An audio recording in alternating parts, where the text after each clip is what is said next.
واللہ علیم حلیم، اللہ خوب جانتا ہے، اللہ بردبار ہے، کہ اللہ سب کچھ جانتا ہے اور اللہ تمہیں پھر بھی رعایتیں دے رہا ہے، آسان طریقے دے رہا ہے، یہ اللہ کا فضل ہے۔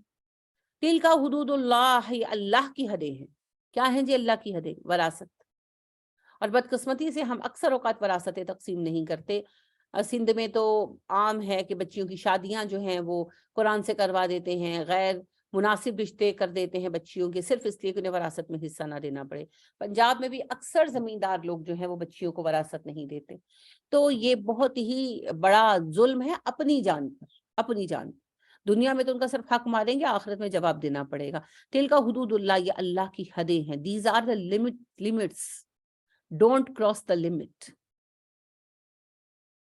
تو بہت بڑی بات ہے جی، یہ بہت بڑی بات ہے۔ حد صرف یہ نہیں ہے کہ ہاتھ کاٹ دو، حد صرف یہ نہیں ہے کہ سنگسار کرو، یہ وراثت کے قوانین بھی حد ہیں، اور جس نے اس حد کو کراس کیا اللہ اس کو سزا دیں گے۔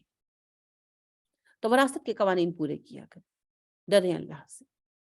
ومن، جو یوتی اطاعت کرے گا اللہ کی، ورسولہ، اس کے رسول کی، یدخلہ، وہ داخل کرے گا اسے، جنات، باغات میں، تجری بہتی ہیں، من تحتها الانہار، ان کے نیچے نہریں، خالدین فیہا، وہ اس میں ہمیشہ رہیں گے۔ جو اطاعت کرے گا اللہ کی اور اللہ کے رسول کی، تو اللہ اسے داخل فرمائے گا ایسے باغات میں جن کے نیچے نہریں بہتی ہیں، اور وہ اس میں ہمیشہ رہنے والے ہیں۔ ویسے تو یہ اوور آل ہر اطاعت کو کور کرتا ہے، لیکن یہاں خاص طور پر وراثت کی بات ہو رہی ہے۔ تو اب سوچ لیں وائس ورسا کیا ہے، کراڈلی کیا ہے اس کی۔ اگر کوئی اللہ کے ان قوانین کی اطاعت نہیں کرتا، رسول کے طریقے کی اطاعت نہیں کرتا، وراثت کو نہیں مانتا، اپنی مرضی سے کرے گا، تو اسے سزا ملے گی۔ وَذَلِكَ الْفَوْزُ الْعَظِيمُ، یہ بڑی کامیابی ہے۔ کیا؟ جنت کا حصول۔ اصل کامیابی تو یہی ہے جی، باقی تو سب ایسے ہی باتیں۔ وَمَن يَعْصِ اللَّهَ وَرَسُولَهُ، جو نافرمانی کرے گا اللہ کی اور اللہ کے رسول کی، وَيَتَعَدَّ حُدُودَهُ، اور توڑے گا اس کی حدیں، يُدْخِلْهُ، داخل کرے گا اللہ اسے، نارن، آگ میں، خالدن فیہا، وہ ہمیشہ اس میں رہے گا۔ اللہم انی اعوذ بک من عذاب النار، جو اللہ کی نافرمانی کرے گا، اللہ کے رسول کی نافرمانی کرے گا، اس کی حدود توڑ دے گا اور پرواہ نہیں کرے گا حدوں کی، تو اللہ سبحانہ و تعالیٰ اسے ہمیشہ کے لیے جہنم میں جھونک دیں گے۔ اب دیکھیں حدود میں ابھی اللہ نے خود کہا نا، تلک حدود اللہ، یہ قانون اللہ کی حد ہے۔ تو پھر قانون وراثت اتنی ہلکی چیز نہیں ہے کہ اسے نظر انداز کر دیا جائے، اسے چھوڑ دیا جائے، جیسے ہمارے ہاں نارملی کیا جاتا ہے۔ وَلَهُ عَذَابٌ مُہین، ان کے لیے رسوا کن عذاب ہے، یعنی کہ جو قانون وراثت کو نظر انداز کریں گے انہیں رسوا کن عذاب ملے گا۔ واللاتی، وہ عورتیں، یاتینا، جو آئیں، الفاحشۃ، بے حیائی لے کر، من نسائکم، تمہاری عورتوں میں سے، فاستشہدوا، گواہ بناؤ، علیہن، ان پر، اربعۃ، چار، منکم، تم میں سے، تمہاری جو عورتیں بے حیائی کا ارتکاب کریں تو ان پر چار گواہ لاؤ، زنا کریں، ٹھیک ہے۔ فائن، پھر اگر شہیدو، وہ گواہی دے، فامسکوہن، روک دو ان کو گھروں میں، فی البیوت، ان کے گھروں میں، حتی، یہاں تک کہ یتوفاہن، فوت کر دے انہیں، الموت، موت، او یجعل اللہ، یا بنا دے اللہ، لہن، ان کے لیے، سبیلاً، راستہ۔ تمہاری جو عورتیں بے حیائی کا ارتکاب کریں ان پر چار گواہ لاؤ، اور اگر چار گواہ میسر آ جائیں اور ان کی بے حیائی کی گواہی دے دیں تو انہیں ان کے گھروں میں پابند کر دو، یہاں تک کہ یا تو وہ موت سے وفات پا جائیں اور یا اللہ ان کے لیے کوئی رستہ نکال دے۔ یعنی کہ اللہ نے یہ قانون دیا، یہ ابتدائی قانون تھا، یہ آیا 3 ہجری میں، پھر 5 ہجری میں سورہ نور آ گئی اور اصل قانون آ گیا زنا کا۔ تو اللہ سبحانہ و تعالیٰ نے ایکسیپٹنس پیدا کروائی، یہ تدریج ہے، کیونکہ ایسا معاشرہ تھا جیسا آج یورپ کا معاشرہ ہے، کہ عربوں کا جو معاشرہ تھا وہ ایسا ہی معاشرہ تھا، آؤٹ آف میرج سیکس ہے تو کوئی بات نہیں، آفٹر میرج ہے، بیفور میرج ہے، شادی شدہ لوگوں کے افیئر چل رہے ہیں، تو اسی طرح کا معاشرہ تھا جیسا میں نے کہا نا یورپ کا ہے آج۔ کوئی باحیا تھا تو اپنی مرضی سے تھا، ورنہ افیئرز عام تھے۔ پھر لوگ مسلمان ہو گئے ماشاءاللہ، مسلمان ہونے کے بعد یہ معاملات اس طرح تو نہیں رہے ڈیفینیٹلی، لیکن ظاہری بات ہے کہ ابھی ویسا ماحول پیدا ہونے میں کچھ ٹائم تو لگنا تھا نا، تو کہیں کوئی بری بات سامنے آ ہی جاتی تھی۔ تو کچھ ایک دو ایسے کیسز ہوئے جن میں یہ معاملہ اٹھا کہ ناجائز تعلقات سامنے آئے کچھ لوگوں کے، تو اس کیس پر پھر کیا فیصلہ دیا جائے، یہ ایک بڑا سوال تھا. تو اللہ نے ابتدائی فیصلہ نافذ کیا کہ جو عورتیں اس جرم کا ارتکاب کریں انہیں گھروں میں قید کر دیا جائے جب تک وہ مر نہ جائیں یا پھر اللہ ان کا کوئی فائنل ڈیسیژن نہ دے دے. ٹھیک ہے. گواہ 4 چاہیے جی، اور یہ گواہ عام گواہ نہیں ہو سکتے. آج کل تو گواہ کا کوئی سٹیٹس ہی نہیں ہے. لوگ گواہ خرید لیتے ہیں اور ججوں کو بھی پتا ہوتا ہے، وکیلوں کو بھی پتا ہوتا ہے کہ یہ بکاؤ گواہ ہے، مگر پھر بھی گواہیاں قبول ہو جاتی ہیں. تو ایسے نہیں ہے. اسلام میں گواہ کا سٹیٹس بڑا سخت ہے. گواہ کے لیے ضروری ہے پہلی بات حدود کے مقدمات میں اسپیشلی، جن میں سے زنا بھی ایک حدود کا مقدمہ ہے، کہ گواہ مسلمان ہوگا. حدود کے علاوہ مقدمات ہوں تو غیر مسلم کی گواہی بھی چلے گی، مگر حدود کے مقدمات میں گواہ مسلمان ہوگا، عاقل ہوگا، بالغ ہوگا، اور لوگ اس کو جھوٹا نہیں مانتے ہوں گے. یعنی لوگوں میں عمومی رائے اس کے بارے میں اگر آپ جا کر پوچھیں کہ کیسا بندہ ہے تو وہ یہ نہیں کہیں گے کہ جھوٹا ہے. ہوتا ہے نا کہ ہم کسی کے بارے میں کہتے ہیں بھئی فلاں نے مجھے یہ بات بتائی ہے، تو آگے سے جواب ملتا ہے رہنے دو، اس کی چھوڑو، اس کی بات کا کیا بھروسہ ہے. تو ایسی رائے لوگوں میں نہیں ہونی چاہیے. لوگ اسے سچا مانتے ہیں، اس کا بھروسہ کرتے ہیں. دوسری بات اس میں یہ کہ اس نے کوئی گناہ کبیرہ کبھی سر عام نہ کیا ہو.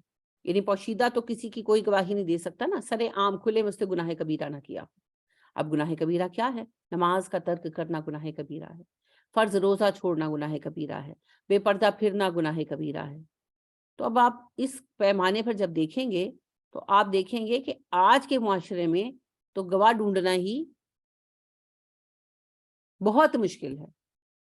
اب انہیں ڈھونڈ چراغ رخ زیبا لے کر.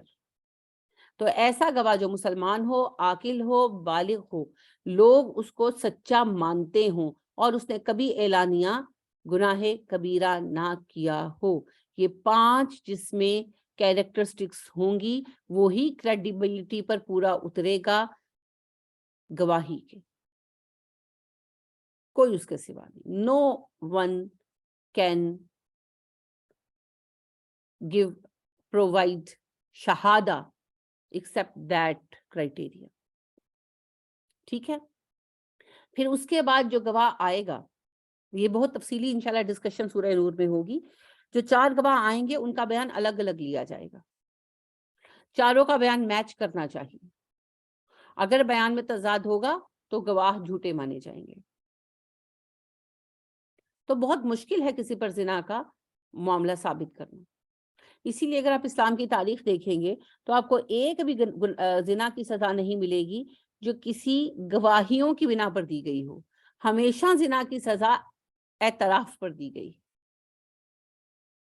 زانی نے خود اعتراف کر لیا بس، ورنہ کبھی گواہیوں کی بنا پر سزا جاری نہیں ہوئی، حد جاری نہیں ہوئی.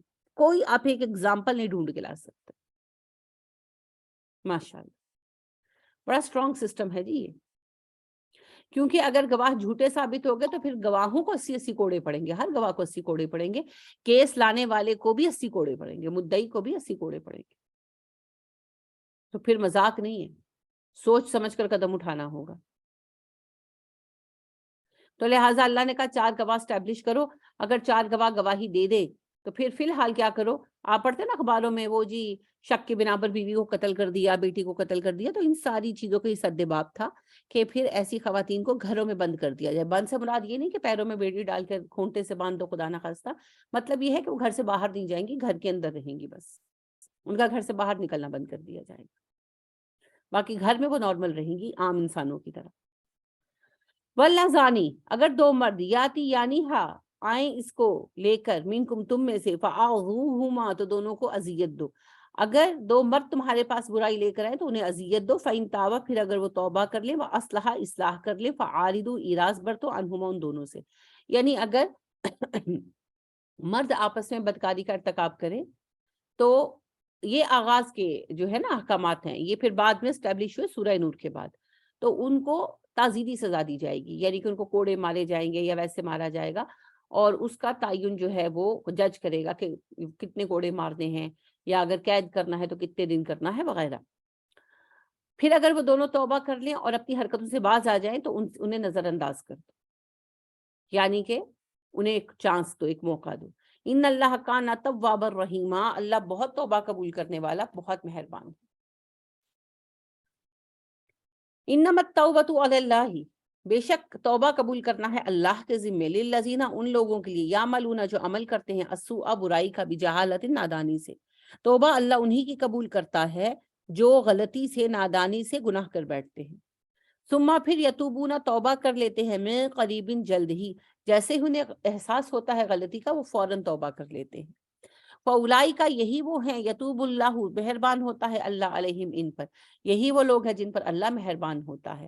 وَقَانَ اللَّهُ عَلِيمًا حَكِيمًا، اللہ علم و حکمت والا ہے۔ یعنی توبہ کا اصول کیا ہے کہ ایک تو گناہ پلان کر کے نہ کیا جائے، غلطی سے ہو جائے، اور اگر کوئی گناہ ہو گیا، بعض اوقات پلان سے بھی کر ہی لیتے ہیں، تو اگر کوئی گناہ ہو گیا تو جب احساس ہوا کہ مجھ سے غلطی ہو گئی، اس سے توبہ کر لی، تو ایسے لوگوں کی توبہ اللہ قبول فرماتے ہیں۔ وَلَيْسَتِ التَّوْبَةُ لِلَّذِينَ، نہیں ہے توبہ ان لوگوں کی، يَعْمَلُونَ السَّيِّئَاتِ، جو برے عمل کرتے ہیں، یعنی کہ ایسے لوگوں کی توبہ قبول نہیں ہوگی جو استغفار کی تسبیحیں تو پڑھتے ہیں مگر گناہ نہیں چھوڑتے، اس کو کرتے ہی رہتے ہیں۔ حتیٰ یہاں تک کہ اذا، جب حضر آتی ہے، احدہم الموت، ان میں سے کسی کی موت، جب ان میں سے کوئی مرنے لگتا ہے، کالا، کہتا ہے، انی تبت الآن، اب میں توبہ کرتا ہوں، یعنی کہ زندگی بھر توبہ نہیں کی، ڈیتھ بیڈ پر پڑے ہیں تو کہتے ہیں استغفر اللہ، ہم نے توبہ کی۔ وللذین، اور نہ ان لوگوں کی توبہ ہے، یموتون، جو مر جاتے ہیں، وہم کفارن، حالت کفر میں، یعنی جس نے زندگی بھر گناہ نہیں چھوڑا، ڈیتھ بیڈ پر لیٹ کر کہتا ہے اب میں باز آتا ہوں، اللہ کہتے ہیں ان کی کوئی توبہ نہیں ہے، اور نہ ہی ان کی توبہ ہے جو کافر مر گئے۔ ٹھیک ہے، اولئک اعتدنا لہم عذابا علیما، یہ وہ لوگ ہیں جن کے لیے ہم نے دردناک عذاب تیار کر رکھا ہے۔ تو توبہ میں جلدی کرنی چاہیے۔ یا ایھا الذین آمنو، اے ایمان والو، لا، نہیں، یحلوا، حلال، لکم، تمہارے لیے، ان کے تریثو، تم وارث بنو، النساء، عورتوں کے، کرہن، زبردستی۔ اے ایمان والو، تمہارے لیے جائز نہیں کہ تم عورتوں کے وارث بن جاؤ زبردستی۔ ایک خاتون کے شوہر جو ہے وہ فوت ہو گئے اور ان کے چچا نے ان کی بیٹیوں کا گارڈین بننا چاہا، وہ اس کے لیے راضی نہیں تھی، بچیاں بھی راضی نہیں تھی، مگر چچا جو ہیں وہ سختی پر آمادہ ہو گئے۔ ظاہر ہے ان کا مقصد تھا یہ کہ بھئی بچیاں جو ہیں وہ میں اپنے بیٹوں سے بیاہ دوں اور بھائی کی جائیداد میرے پاس آ جائے۔ اب یہ حرام تو نہیں ہے، لیکن بچیاں اور بچیوں کی والدہ راضی نہیں تھی، مگر وہ ان کو پریشرائز کر رہے تھے، تو وہ نبی کریم صلی اللہ علیہ وسلم کے پاس آ گئی، اور یعنی کہ جب بلا کر بات کی گئی تو ان کا کہنا تھا کہ اس میں حرج کیا ہے، اگر میں اپنی بھتیجیوں کو اپنے بیٹوں سے بیاہتا ہوں اور اس طرح میری بھتیجیاں بھی میرے پاس رہیں گی اور مال بھی میرے بھائی کا میرے پاس آ جائے گا، تو اس میں خرابی کیا ہے، برائی کیا ہے؟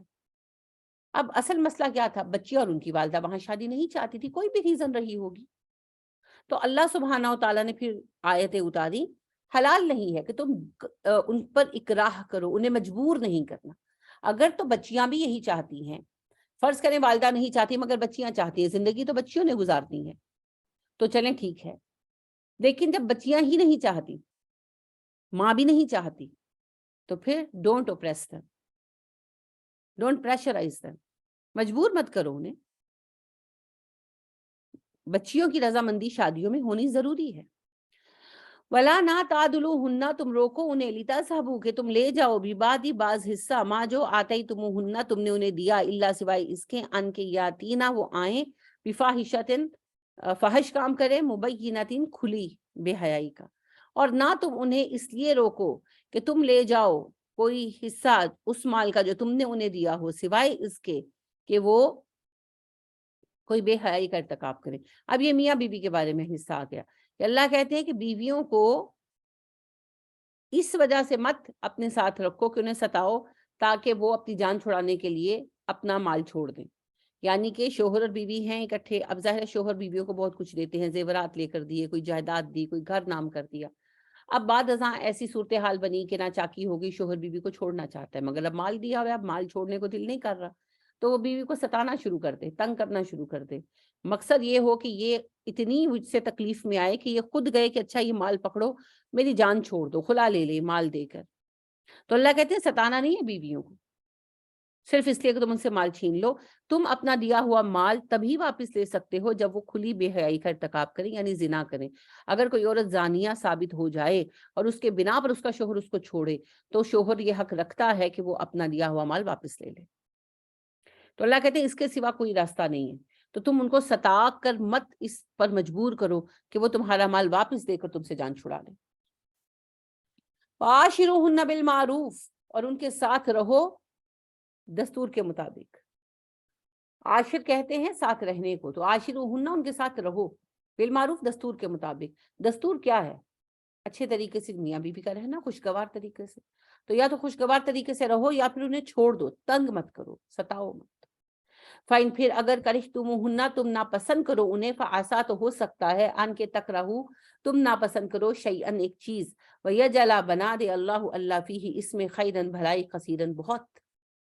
پھر اگر تم انہیں ناپسند کرتے ہو تو عین ممکن ہے کہ تم ایک بات کو ناپسند کرو، ایک چیز کو ناپسند کرو اور اللہ اس میں خیر کثیر رکھ دے.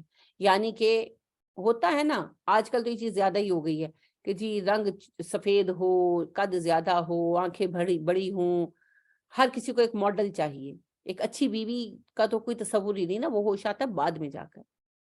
تو فرض کریں کہ کسی کا رنگ دبتا ہے یا کوئی بہت حسین نہیں ہے، تو پاسبل ہے کہ نہ دل کو اچھی لگ رہی ہو. لیکن اللہ فرماتے ہیں کہ جہاں تمہاری شادی ہو، جس کے ساتھ شادی کی اس کو اہمیت دو، عزت دو، کیونکہ ہوتا تو پھر سب اللہ کی مرضی سے ہی ہے نا. تو اللہ کہتے ہیں ہو سکتا ہے جسے تم ناپسند کر رہے ہو میں نے اس میں تمہارے لیے خیر کثیر رکھ دی ہو. آپ دیکھیے نبی کریم صلی اللہ علیہ وسلم کی جو بیویاں ہیں، ہماری جو مائیں ہیں، ان میں اما عائشہ بہت ینگ تھیں، اما حفصہ ینگ تھیں، حضرت زینب بنت جہش بہت ینگ اور بہت خوبصورت تھیں. اما عائشہ خود کہتی ہیں کہ میرا سب سے سخت کمپٹیشن زینب بنت جہش کے ساتھ ہوتا تھا کیونکہ وہ بہت خوبصورت تھی. تو اور بھی آپ کی جوان بیویاں تھیں، ام حبیبہ تھیں، ام المومنین صفیہ رضی اللہ تعالیٰ عنہا تھی. لیکن سب سے زیادہ خیر نبی کریم صلی اللہ علیہ وسلم کو اما خدیجہ سے ملا. سارے بچے انہی سے ہوئے، جائیداد بھی انہی سے آپ کو ملی. تو یہ اللہ کو پتا ہے. لہٰذا اللہ کہتے ہیں کہ ہو سکتا ہے کسی کو تم کسی وجہ سے اتنا پسند نہ کرو، مگر اللہ نے اس نے خیر کثیر رکھ دی ہو. تو ایک اگر بات پسند نہیں، دو باتیں پسند نہیں، تو چار باتیں پسندیدہ بھی تو ہوں گی. تو نفرت کو ہٹا کر، ضد کو ہٹا کر دیکھیں گے تو بہت سارے خیر کے پہلو ملیں گے. وَإِنْ اور اگر تم فیصلہ کر ہی لو، پختہ ارادہ کر لو، استبدالہ بدل دینے کا، زوجن بیوی کو مکان زوجن دوسری بیوی سے، یعنی کہ شادی ہوئی، اللہ پہلی وصیت تو یہ کر رہے ہیں کہ ٹائم دو بیوی کو. اگر تمہیں اس کی کوئی بات پسند نہیں آ رہی، نہیں تم اتنا خوش محسوس کر رہے، تو بھی اسے تھوڑا ٹائم دو. ہو سکتا ہے وقت کے ساتھ تم دیکھو کہ اس میں بہت ساری خیر ہو. لیکن ظاہر ہے فیصلہ تو انسان نے کرنا ہے، اللہ نے اختیار دیا ہے. تو اللہ کہتے ہیں اگر تم نے ڈیسائیڈ ہی کر لیا ہے کہ تم نے اسے نہیں رکھنا، اسے طلاق دینی ہے، دوسری شادی کرنی ہے، دین گو فار اٹ. لیکن وہ آتے ہی تم دے دیا ہو تم نے، احداہن ان میں سے کسی ایک کو، قنطارن ڈھیروں مال، خزانہ. قنطرہ کہتے ہیں 100 کلو وزن کو، قنطرہ پل کو بھی کہتے ہیں، دور سے نظر آتا ہے. تو قنطار اصل میں خزانے کو کہتے ہیں، ڈھیروں ڈھیر مال. تو اگر تم نے کسی کو خزانہ دے دیا ہو، فلا نہ تاخذوا تم لو منہ اس میں سے شیئن واپس کچھ بھی. تو اگر تم نے فیصلہ ہی کر لیا بیوی کو طلاق دے کر دوسری شادی کرنے کا تو کر لو، لیکن تم اپنی بیوی کو خزانہ بھی دے چکے ہو تو اس میں سے کچھ واپس نہ لو، شیئن ایک چیز بھی واپس نہ لو. ہمارے یہاں تو طلاق دیتے ہیں تو مار پیٹ کر نکال دیتے ہیں اور ساری چیزیں چھین لیتے ہیں. یہ مومن کا طریقہ نہیں ہے. جو کچھ دیا ہے سب کچھ بیوی کا ہے، اس میں سے کچھ واپس نہ لے. اللہ نے کہا شیئن ایک چیز واپس نہ لے. اتاخذونہ کیا تم واپس دو گے، بہتانن بہتان لگا کر، اسم مبینہ اور کھلا گناہ کما کر. کیا تم بہتان لگا کر لوگے اور کھلا گناہ کما کر لوگے؟ یعنی there are two ways to take them back. یا تو تم الزام لگاؤ کہ فاحشہ ہیں، انہوں نے زنا کیا جو انہوں نے نہیں کیا، صرف مال واپس لینے کے لیے. یا دوسری شکل یہ ہے کہ مار پیٹ کر چھین لو جیسے ہمارے یہاں کرتے ہیں. تو دونوں ہی حرام ہے. وَكَيْفَ کس طرح تَأْخُذُونَهُ تم واپس لے سکتے ہو ان سے مال، وقت بے شک افضا پہنچ چکا، وعدکم الی بعد تم ایک دوسرے کی طرف، وَأَخَذْنَا وہ لے چکی، منکم تم سے، میثاقاً وعدے، غلیظاً پختہ. تم کس طرح ان سے واپس لے سکتے ہو جبکہ تم ایک دوسرے کے ساتھ گھل مل چکے ہو. افضا ہوتا ہے ایک چیز کا دوسرے کے اندر سرایت کر جانا، جیسے آپ پانی کے اندر شربت مکس کر دیتے ہیں. تو ایک دوسرے کے ساتھ گھل مل چکے ہو، میاں بیوی شیر و شکر ہو چکے ہو. مطلب یہ ہے کہ فزیکل ریلیشن کر چکے ہو، ایک دوسرے کے ساتھ بیڈ شیئر کر چکے ہو، اور وہ تم سے پختہ وعدے لے چکی ہیں. آپ کو پتا ہے عورتوں کو تسلی نہیں نہ ہوتی عام طور پر، تو پھر قسمیں لیتی ہیں کہ وعدہ تم میرا ساتھ دو گے، اس طرح کی باتیں خواتین کرتی ہیں.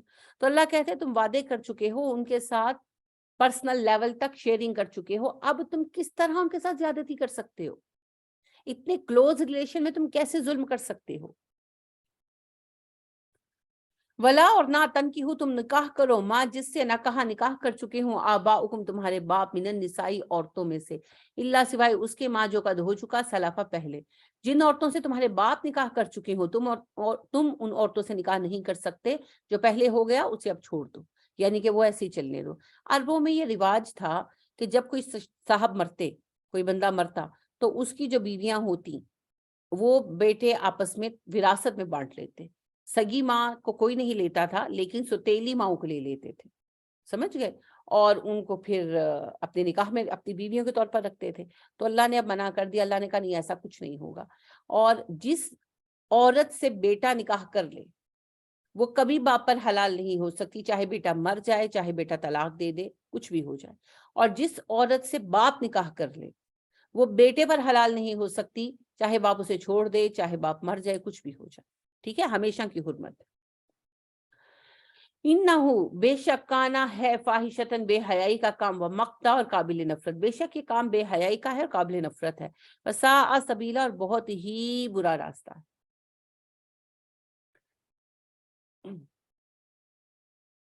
حرمت حرام کر دی گئی علیکم تم پر امہاتکم تمہاری مائیں، تم پر حرام ہے تمہاری مائیں، اپنی مائیں، ستیلی مائیں، رضائی مائیں، پھوپھیاں، خالائیں، نانیاں، دادیاں، اوپر تک سب مائیں. وبناتکم تمہاری بیٹیاں، پھر بیٹیاں چاہے سگی ہوں، چاہے ستیلی ہوں، چاہے رضائی ہوں، اور بھتیجیاں اور بھانجیاں، اور پھر نواسیاں اور پوتیاں، اور نیچے تک سب بیٹیاں. وَأَخَوَاتُكُمْ اور تمہاری بہنیں، سگی بہنیں، ستیلی بہنیں، رضائی بہنیں، سب حرام ہیں. وَأَمَّاتُكُمْ تمہاری پھوپھیاں،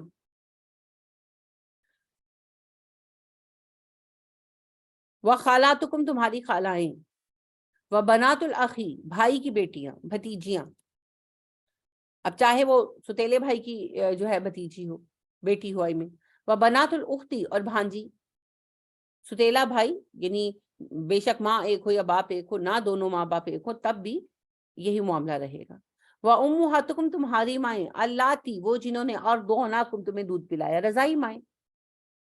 وَأَخَوَاتُكُمْ مِنَ الرَّضَاعَةِ اور تمہاری بہنیں جو رضاعت سے ہوں، دودھ شریک بہنیں. دودھ شریک ماں اور دودھ شریک بہنیں اسی پر حرام ہوں گی جس بچے کو دودھ پلایا گیا، باقیوں پر حرام نہیں ہوں گی. وَأُمَّهَاتُ نِسَائِكُمْ اور تمہاری بیویوں کی مائیں، ساسیں، وائس ورثہ، بہوؤں کے لیے سسر. وَرَبَائِبُكُمْ تمہاری ربیبائیں، ربیبہ کہتے ہیں اس بچی کو جو کسی عورت کے پہلے شوہر سے ہو. ٹھیک ہے، جیسے ام سلمہ رضی اللہ تعالیٰ عنہ کی بچے تھے، بچیاں تھیں ابو سلمہ سے، تو نبی کریم صلی اللہ علیہ وسلم سے جب نکاح ہوا تو وہ بچے نبی کریم صلی اللہ علیہ وسلم کے ربیب و ربیبہ ہوئے. اللاتی وہ جو فی حجورکم تمہاری گودوں میں ہیں، من نسائکم تمہاری بیویوں میں سے، اللاتی وہ عورتیں دخل تم بہنہ جن کے ساتھ تم فزیکل ریلیشن کر چکے ہو. جن بیویوں کے ساتھ تم نے نکاح کیا اور پھر فزیکل ریلیشن ہو گیا، ان عورتوں کی بیٹیاں پہلے شوہروں سے بھی جو ہیں وہ تم پر حرام ہے، ان کی ستیلی بیٹیاں بھی حرام ہیں.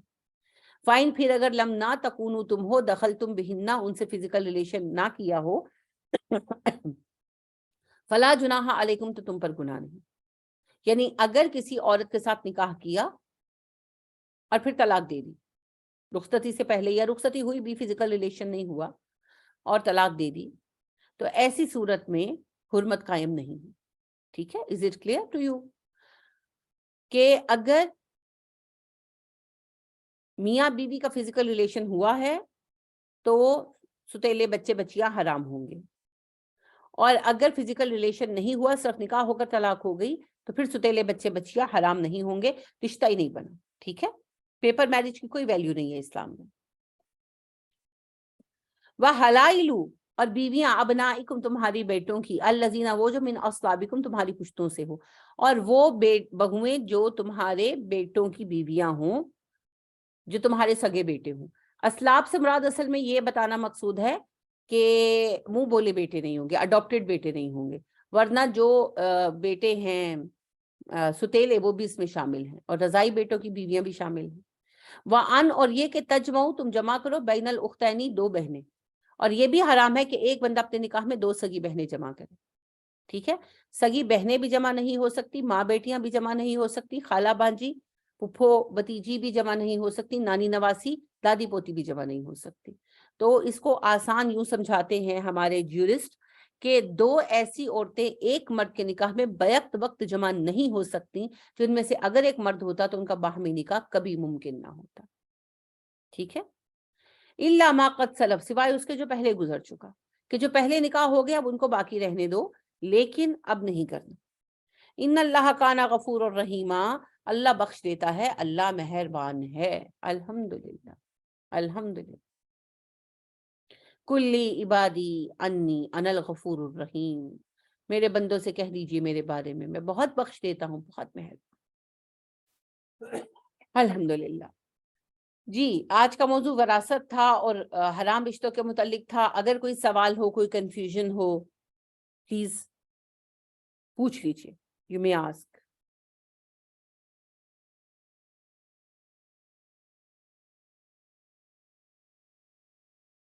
چلیے پھر آج ماشاءاللہ پارا بھی آپ کا ختم ہو گیا. کل انشاءاللہ, کل مطلب کہ نیکسٹ ویک ہم پارا بھی نیا شروع کریں گے اور بات آگے لے کر چلیں گے. آج بات یہیں ختم کرتے ہیں. اللہ ہم سب کو دین کو سمجھ توفیق عطا. ہلو, السلام علیکم. وعلیکم السلام ورحمۃ اللہ. ہاں جی, ماشاءاللہ آج کا جو ٹاپک تھا, جو کل کا بھی ٹاپک تھا, اتنا وسیع ہے کہ اس پہ بہت بے شمار کویشچن کیا جا سکتے ہیں, لیکن انفارچونیٹلی کل بھی بڑا کچھ مسئلہ ہو گیا اور آج بھی بیچ میں نا مجھے بیچ میں سے آواز بریک ہو رہی تھی. تو اگر کائنڈلی آپ مجھے نا ریکارڈنگس اور آج کی اور کل کی ریکارڈنگس مل سکتی ہیں اسی جی جی گروپ پہ اگر بالکل, سینڈ کر دی جائے. میں گروپ میں ریکارڈنگ شیئر کر دوں گی, سب کو مل جائیں گی. اچھا. ضرور سنیں, اور اگر آپ لوگوں کے کوئی کویسچنز ہوں ان کو لکھ لیں, اور اگر اس وقت جیسے ذہن میں نہیں ہے آپ ان کو لکھ لیں, اور نیکسٹ کلاس میں ہم پہلے اس کو ڈسکس کر لیں گے, پھر آگے چلیں گے. کوئی مسئلہ نہیں. ہاں اچھا, ایک کویشچن میرے ذہن میں ابھی آ رہا ہے جی کہ جی جیسے ہے کہ اگر آپ کا بالغ بیٹا, یعنی ایک ہے شادی شدہ بیٹا ہے, اس کی وفات پا جاتا ہے, ٹھیک ہے, اور آگے جو اس کی اولاد ہوتی ہے وہ نابالغ ہوتی ہے. یہ بہت ساری فیملی سے, میں نے اپنی فیملی میں بھی دیکھا ہے کہ یہ مسئلہ کھڑا ہوتا ہے. اولاد اس کی نابالغ ہوتی ہے اور وہ خود وفات پا جاتا ہے, تو پھر کہا جاتا ہے کہ دادا کی جو دادا کی جو وراثت ہوتی ہے وہ پوتوں کو نہیں ملتی. نابالغ پوتے پوتیاں جو ہوتی ہیں فوت شدہ جی بیٹے جی کی, اس کو وراثت نہیں, دادا کی وراثت نہیں ملتی. تو اس میں کیا حکمت پوشیدہ ہے کہ وہ تو بیچارے جو 3 بچے ہوتے ہیں اور نابالغ ہوتے ہیں, تو وہ دادا کی وراثت کے کیوں حقدار نہیں ہوتے؟ دیکھیں, فیملی نا آگے آگے ڈسٹریبیوٹ ہوتی جاتی ہے. اللہ حکیم ہے, اس کی حکمتیں بہت جی. ساری ہوں گی. جو واضح حکمت ہے ہاں وہ جی. یہ ہے کہ دیکھیں, ایک صاحب ان کے 4 بیٹے ہیں. اب وہ 4 ہاں بیٹے جی. جو ہیں وہ اپنے باپ کے وارث ہیں. اب ان ہاں بچوں کے جی. آگے اپنے 4 5 بچے ہو گئے ماشاءاللہ. ہاں جی. اب اگر ہاں ان جی. بچوں میں وراثت تقسیم ہوگی تو وہ تو بہت زیادہ کم ہو جائے گا حصہ, تو وارث اولاد ہی ہوتی ہے. ٹھیک ہے, اب اگر کسی صاحب کا مسٹر اے کا جوان بیٹا فوت ہو گیا, اپنے پیچھے بچے چھوڑ گیا, بالکل صحیح ہاں بات ہے, جی. وہ بچے اپنے دادا کے وارث نہیں ہو سکتے, ہاں جی. لیکن اللہ نے ان کا 2 رستے رکھے ہیں, دونوں میں سے جو چاہے اختیار کر لیں. ایک تو یہ ہے کہ 1/3 کی وصیت ہو سکتی ہے. وصیت وارث کے لیے نہیں ہوگی, اچھا. اسٹرینجر کے لیے ہوگی. اسٹرینجر سے مراد اجنبی نہیں ہے, اسٹرینجر سے مراد ہاں وہ ہاں, بندہ ہے جس سے آپ دینا چاہتے ہیں پر وہ وارث نہیں ہے. تو کیسے دیں؟ ٹھیک ٹھیک. اس کے حق میں وصیت کریں. تو ان پوتوں پوتیوں کے اچھا. حق میں وصیت ہو سکتی ہے 1/3 تک کی. اچھا. اچھا. دوسرا راستہ یہ ہے کہ آپ اپنی زندگی میں گفٹ کر دیں. وراثت کا مسئلہ پیدا ہاں, ہوتا ہے مرنے کے بعد. جب تک میں زندہ ہوں مرنے کے میرا مال بعد. میرا ہے, میں جسے جو چاہے دے سکتی ہوں, مجھ سے کوئی کویسچن نہیں کر سکتا. تو اس بچے کے حصے کے مطابق اپنی زندگی میں بچوں کو گفٹ بھی کیا جا سکتا ہے, ہاں اور ہاں. اس بچے کے حصے کے مطابق ان بچوں کے لیے جو ہے وصیت بھی کی جا سکتی ہے. دونوں آپشنز موجود ہیں. باقی جو یہ کیا گیا کہ اللہ پاک نے یہ اصول رکھا ہے کہ پوتے وارث نہیں ہیں, اس کی وجہ یہی ہے کہ کسی کی عمر لمبی ہے, اب بیچ میں ایک آدھ بیٹا فوت ہو گیا, اب جو اس کے بچے کے سب اگر اپنی وراثت لینا چاہیں گے تو ظاہری بات ہے کہ جو باقی بچے زندہ ہیں ان کی وراثت پر بہت زیادہ ایفیکٹ آئے گا اور چیزیں بہت کمپلیکیٹ ہوتی چلی جائیں گی. اللہ نے اس کا آسان رستہ دے دیا کہ جو بچے زندہ ہیں ان کو وراثت دو, جو بچہ یا بچی فوت ہو گئے ہیں ان کے بچوں کے حق میں تم وصیت بھی کر سکتے ہو, چاہو تو گفٹ بھی کر سکتے ہو, چوز یور وے. تو حل موجود. ٹھیک ہے. اچھا ہاں, اور دوسرا ہی اس سے ریلیونٹ ہے کہ اگر آپ کا بیٹا نہیں ہے, ٹھیک ہے, اور بیٹی کو تو آدھا حصہ مل گیا, اور جو پھر باقی جو آپ نے بولا ہے کہ 1/3 بولا ہے نا کہ اگر بھائی نہیں ہے اور ایک بیٹی ہے تو پھر اس کو ملے گا آدھی, بیٹی کو مل جائے گی آدھی, ٹھیک ہے, اور جو باقی جو ہوگی اس کی جائیداد وہ جو ڈسٹینٹ ریلیٹیوز ہیں ان کو مل جائے گی. اس میں بھی کیا ہے, مطلب آپ کے چچاؤں کے بچے جو ہوتے ہیں ان کو مل جائے گی, تو اس کا کیا لاجک بنتا ہے؟ سب سے پہلے تو یہ بھی تھوڑا چچاؤں کے بچے complicated. اس وقت آگے آئیں گے جب خود چچا نہیں ہوں گے. اچھا ٹھیک ہے. اگر باپ ہے اور بیٹا نہیں ہے, صرف ٹھیک ہے, بیٹی ہے, تو ایک بیٹی ہے ٹھیک تو ہے, اس کو آدھی جائیداد چلی جائے گی. اگر ایک سے آدھی زیادہ ملے گی, بیٹیاں ہیں تو 2/3 جائے گی, 2/3 ان میں ایکولی 2/3. ڈسٹریبیوٹ ہوگی. تو ہاں جی, آدھی جائیداد یا 1/3 جو بچے گی باقی جائیداد, وہ جو ہے ہاں وہ ہاں جائے گی جو ہے مرد کے اپنے خاندان کو. اب کیوں ہاں واپس جی, جائے گی؟ کیونکہ ظاہری بات ہے جو کچھ بھی وہ بندہ بنا اپنی زندگی میں اس میں فیملی کا ہاں جی, رول ہے, تو اس کی ہوں جائیداد پر فیملی کا بھی حق ہے. اگر تو بیٹے ہوتے ہوں تو ظاہر ہے مال فیملی ہوں, کو ہی واپس جاتا قدرتی طور پر. ٹھیک ہے, اب چونکہ بیٹے ٹھیک نہیں ہے, ہیں تو بیٹیوں کو ان کا حصہ دینے کے بعد جو باقی مال ہے ہاں ہاں, فیملی ہی کو اللہ واپس لوٹا رہے ہیں. تو اس کے وارث ٹھیک پھر ہے, بنیں گے اس کے بھائی اور بہنیں. ٹھیک ہے, اگر بھائی بہنیں بھی نہیں ہوں گے تو پھر باری آئے گی ہاں ہاں, بھتیجیوں بھتیجیوں کی. پھر اگر ٹھیک وہ ہے, بھی نہیں ہوں گے تو پھر اسی نسل کا کوئی اور بندہ ڈھونڈا جائے گا. یہ خون کا ہاں حق ہے ہاں, جو اللہ نے رکھ دیا ہے بس. ہاں ہاں ہاں ہاں, ٹھیک ٹھیک. بہت اچھا لیکن سوال تھا اگر آپ کوئی, کا. ہاں, اور دوسرا یہ ہے کہ جس طرح آپ نے بولا ہے کہ وصیت صرف اسی کو کی جاتی ہے جو حقدار نہیں ہے, ٹھیک ہے, حقدار نہیں ہے, اور پھر ان کو آپ دینا چاہتے ہو, گفٹ کرنا چاہتے ہو, تو وہ پھر آپ وصیت کر دیتے ہو. تو پھر یہ چیز وصیت میں کیوں نہیں رکھی گئی؟ مطلب یہ کہ میں ابھی بھی اس پوائنٹ کو سمجھ نہیں پائی کہ اگر آپ کی بیٹی ہے اس کو آپ دے دیتے ہو, باقی جو 1/3 بچتا ہے وہ جو آپ کے بہن بھائی اس میں آ جاتے ہیں, تو وہ پھر آپ وصیت میں بھی تو کر سکتے ہو نا وہ چیز, وصیت کر دو, مطلب وصیت میں بھی بہن بھائیوں کو کر سکتے ہیں نا, وصیت میں دے سکتے ہیں پھر آپ. اگر آپ کے بچے زندہ ہیں, موجود ہیں, اگر مسٹر اے ایک صاحب ہیں, صاحب جائیداد ہے, ان کے بیٹے ہیں, بیٹیاں ہیں, تب تو ان کے بہن بھائیوں کا کوئی حق نہیں بنتا.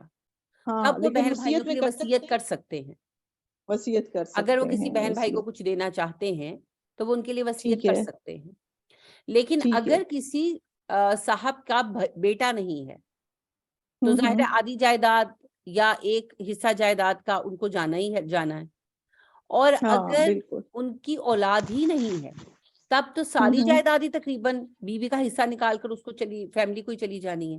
تو پھر چونکہ وہی ہاں وارث بن رہے ہیں تو اس وجہ سے ان کے ہاں حق میں ہاں وصیت نہیں ہو سکتی, کیونکہ نبی اکرم صلی اللہ ہاں علیہ ہاں وسلم نے فرمایا لا وصیۃ للوارث, وارث کے حق ہاں میں ہاں, وصیت نہیں ہو سکتی. تو اگر تو اصل ٹھیک وارث ہے, موجود ہیں, اصل وارث ہوتے ہیں بچے, ماں باپ بچے, اور میاں ہاں بیوی. ہاں, اچھا, اگر یہ وارث موجود ہیں, بچے موجود ہیں, تو پھر بہن بھائیوں کے حق میں وصیت کی جا سکتی ہے کیونکہ وہ وارث نہیں ہے. اور اگر ٹھیک, بیٹے نہیں ہے تب بھی بہن بھائیوں کا حصہ بنتا ہے, اور اگر بالکل ہی بچے نہیں ہیں تب بھی بہن بھائیوں کا حصہ بنتا ہے, وہ وارث بنتے ہیں. تو ایسی صورت میں پھر ان کے لیے وصیت نہیں ہو سکتی. اچھا, ایک یہ جو اڈاپٹیشن کا ہم جو پڑھتے ہیں, یہ جو ہوتا ہے کہ آپ سے ہی میں نے شاید ایک دفعہ آپ نے بتایا تھا کہ اسلام میں اڈاپٹیشن کا کوئی تصور نہیں ہے, ٹھیک ہے. تو جیسے میری فیملی میں اس طرح ہے کہ میری پھپھو نے اپنی نند کی بیٹی لی تھی, اڈاپٹ کی تھی, اور ماشاءاللہ بہت میری پھپھو ویلتھی تھی, بہت جائیداد تھی ان کی. لیکن میرے پھپھا نے جو جس بیٹی کو اڈاپٹ کیا ہوا تھا اس کی شادی تو کر دی, لیکن اس جائیداد میں سے کچھ حصہ نہیں دیا, اور میرا خیال اس کا بنتا بھی نہیں تھا. لیکن وہ کہتے ہیں کہ آپ ان کو ایسے گفٹ کر سکتے ہیں. یہ ہے کہ جس بچے کو آپ نے پالا ہے یا جس کو آپ نے رکھا ہے, اس کی شادی کی ہے, اس کا پراپرٹی میں کوئی شیئر نہیں ہے. اچھا, اسلام میں اڈاپشن نہیں ہے, اسلام میں کفالت ہے. کفالت کیا ہاں, ہوتا ہے؟ کفالت ہوتا ہے کسی بچے کو پالنا, بڑا کرنا, اس کے پیروں پہ کھڑا کر دینا, بس. اس میں وہی کچھ ہے جو آپ کے ہاں پھپھا نے ٹھیک کیا. انہوں نے پالا, ہاں تربیت کی, ہاں ہاں تعلیم کی, شادی کر ہاں دی. کفالت اسی کا ہاں نام ہے. ٹھیک ہے. ٹھیک ہے اب ٹھیک ہے اڈاپشن اسلام میں ہے ہی نہیں. کفالت کا حق انہوں ہاں نے ادا کر دیا. اب جائیداد میں بیسیکلی ایسے بچے کا کوئی حق نہیں.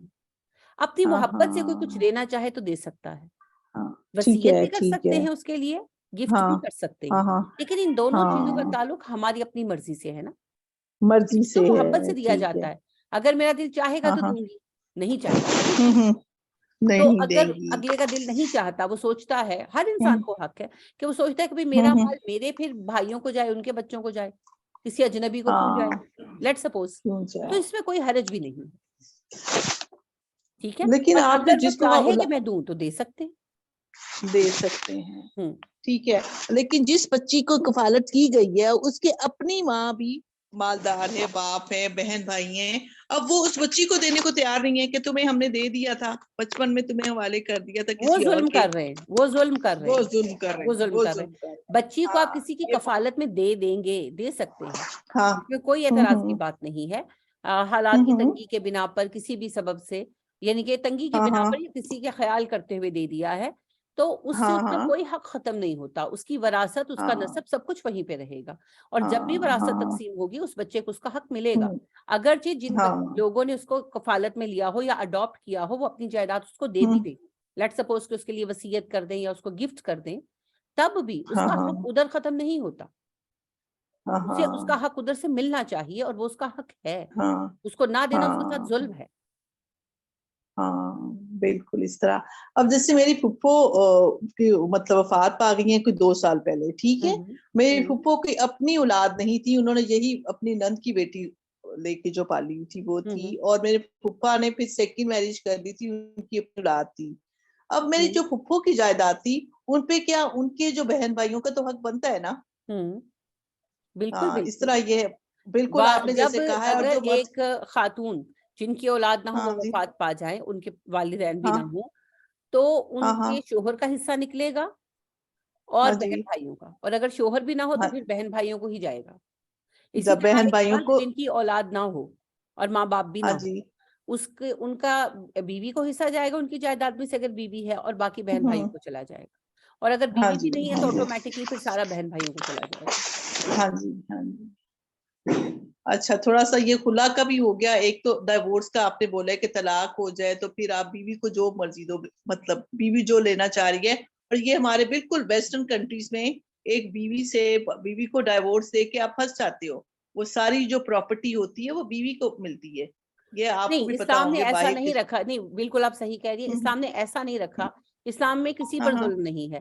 جو بیوی کو ہاں دیا جا چکا وہ بیوی کا ہے, یعنی کہ جیسے شادی کے موقع پر ہاں آپ کو پتہ ہے زیور ڈالا جاتا ہے, پھر اس کے بعد ہاں فرض ہاں کریں کوئی پراپرٹی بیوی کو دی, پیسے دیے, ٹائم ٹو ٹائم ہوتا ہے نا, عید آئی تو کوئی گولڈ کی رنگ بنا دی, کوئی بریسلٹ لے دیا, تو ہاں سو وہ اینڈ سو بیوی کا. فورتھ کافی گولڈ مل جاتا ہے, پیسے مل جاتے ہیں, ہاں کوئی مکان نام ہاں کر ہاں دیتے ہیں شوہر, کوئی پلاٹس نام ہاں کر ہاں دیتے ہیں, تو جو کچھ بیوی کے نام پر ہے وہ سب بیوی کا ہے. بیوی کا ہی ہے, بیوی وہ کا نہیں ہی ہے. لے سکتے لیکن واپس. ہوں وہ نہیں لے سکتے. ہوں لیکن بیوی اگر اپنی مرضی سے علیحدہ ہو جاتی ہے, کھلا لیتی ہے, تو پھر پھر وہ صرف مہر چھوڑنے کی پابند ہے, سارا کچھ نہیں. سارا کچھ نہیں. مہر, نبی ٹھیک کریم صلی اللہ علیہ وسلم نے سٹینڈرڈ کر دیا, آپ نے کہا مہر دے دو یہ کافی ہے. ہاں اگر شوہر ٹھیک زیادہ ہے. تقاضا کرے اور بیوی صاحب ہاں ہاں حیثیت اور دینے پر آمادہ ہو تو باہمی رضامندی سے وہ زیادہ دے سکتی ہے. لیکن ویسے ہاں اچھی بات یہی ہے کہ مہر تک رکھا جائے. تب بھی شوہر ٹھیک تحائف وغیرہ واپس نہیں لیتے, اس کی ٹھیک اجازت نہیں ہے.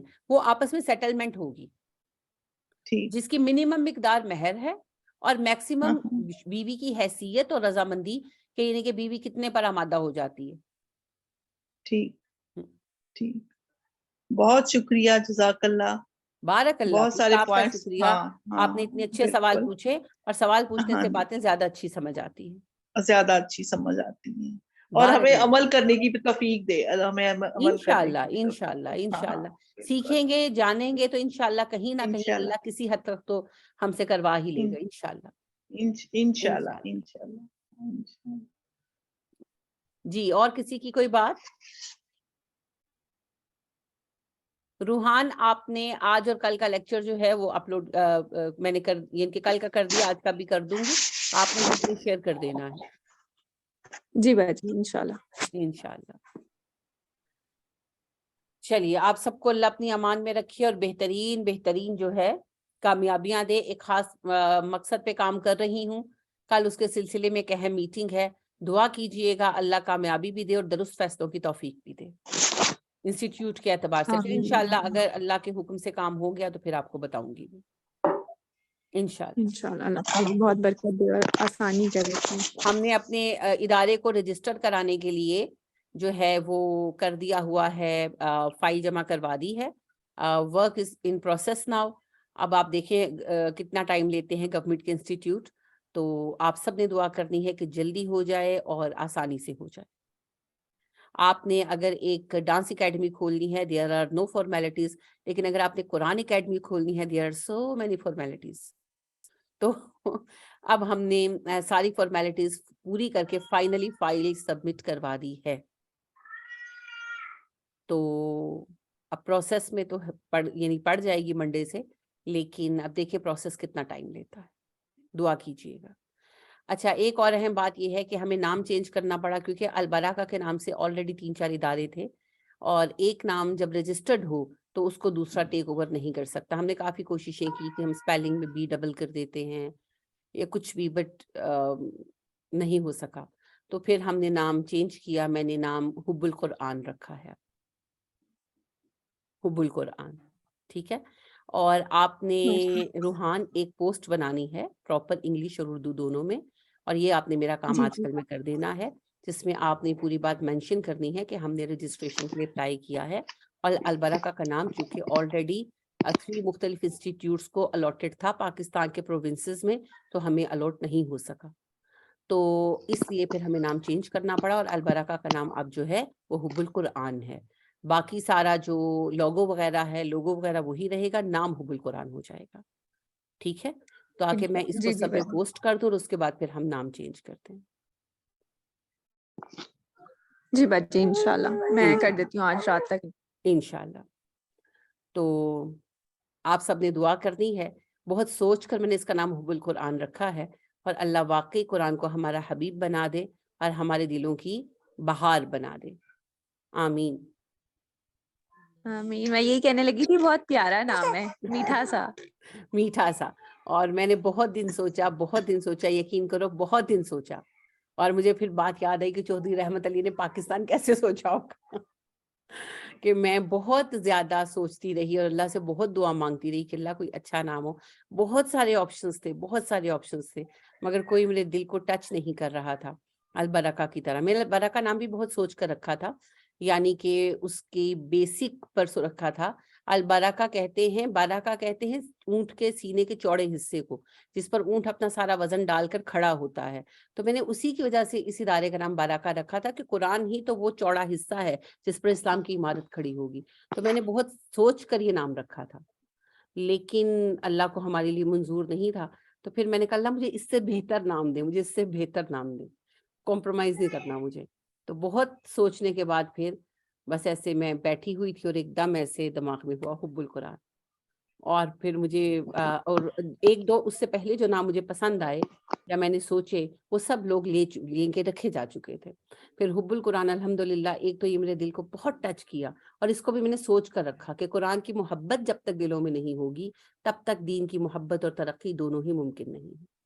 اور پھر یہ بھی اللہ کا فضل ہوا کہ حب القرآن کسی نے نہیں رکھا ہوا, so finally we had got it. ہمارا یہ نام تو جو ہے وہ ہمیں سب سے پہلے پروسیس کے اندر نام آپ کو فائنل کروانا ہوتا ہے, تو نام ہمارا فائنل ہو گیا ہے الحمدللہ. بجی یہ اس میں جو ہے نا یہ یونیکنیس جو ہے وہ آج کل بہت میٹر کرتی ہے. اگر ہم البرکہ کا کچھ چینج کر بھی لیتے ہیں نا تو وہ والی چیز نہیں آتی ہے پھر. تو یہ الحمدللہ بہت اچھا ہو گیا. یونیک چیزیں جو ہیں وہ جلدی پروپیگیٹ کرنے میں بھی آسانی ہوتی ہے. الحمدللہ.